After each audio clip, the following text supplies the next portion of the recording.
pocket gopher mounds generally have a pile of dirt and in an area that's indented. That's probably where the gopher hole is. To find out where the gopher hole is in this heavy clay soil, which is kind of wet today, we take a rod and we poke around and try to see if we can find an easy place. That was easier. There it is. Went down a little ways and then dropped it. That's the hole. So we have to dig the hole out and put our trap in it.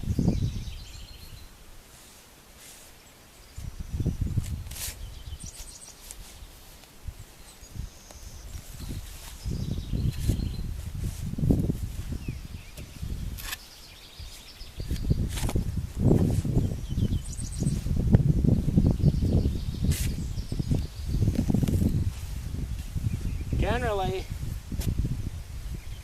they have a crossroads at a mound, and so there's a tunnel coming in and a tunnel coming out. Okay, here's the mound, and there's the opening, and as you can see, I've got a hole that direction, and a hole that direction, and so I have to put a trap in each. Okay, now we clean the two holes out. One goes back in this direction, and one goes to the opposite. It's right straight through.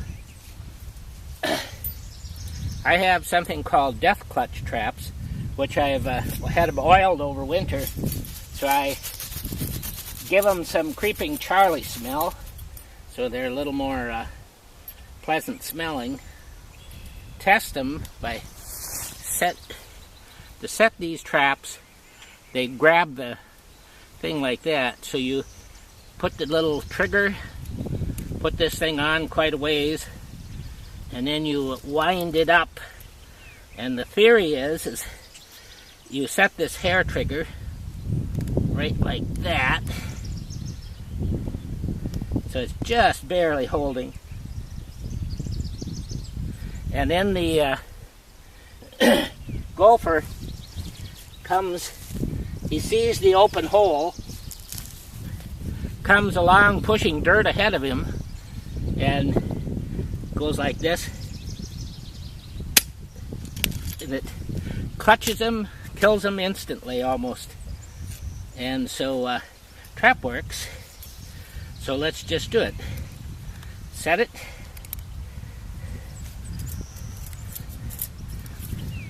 I have a wire on the trap.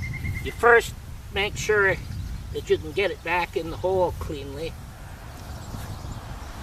Set it. Set the paddle. Hair triggered. Just barely. You can't get your finger caught in there. That looks pretty good. And then I shove it down the hole. About there. Then I have to do the same with the other hole. See if this trap, I haven't used these since last year, and I just had them soaking in oil. In this case, you're not trying to fool the gopher. You're actually expecting him to see a hole. Let me first make sure I can get it in there. There. You're expecting him to see the hole, and the natural gopher idea is he sees an opening, so he pushes dirt ahead of him as sort of a cleaning mechanism and making sure there's no problem, and then gets caught in the trap. Okay, both of those are set. Now, because foxes and raccoons and other things come in and will try to eat the trapped gopher,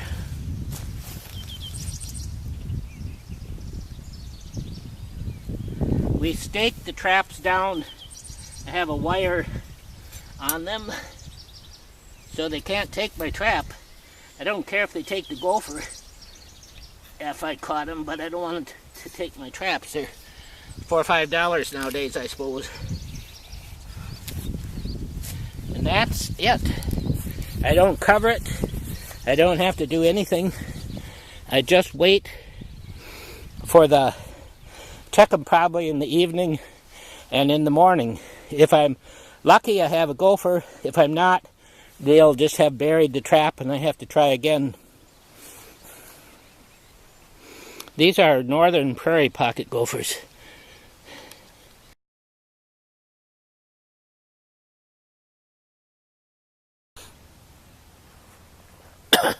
I set the trap this morning, the 2 traps, and now I'm going to check them this evening and see what we've got, if anything. The trap this direction is fine. The trap this direction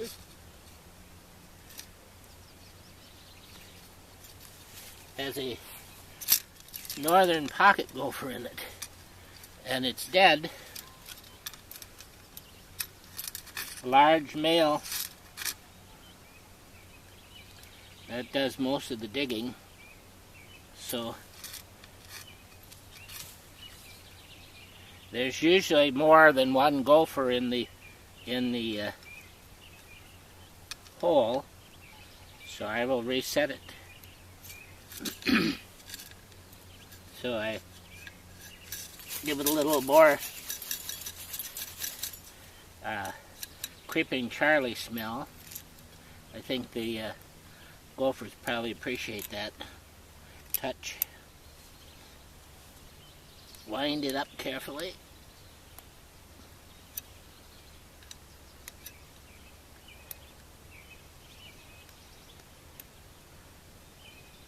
Set the hair trigger carefully. And then slide it back in the hole again. Now the gopher that I already got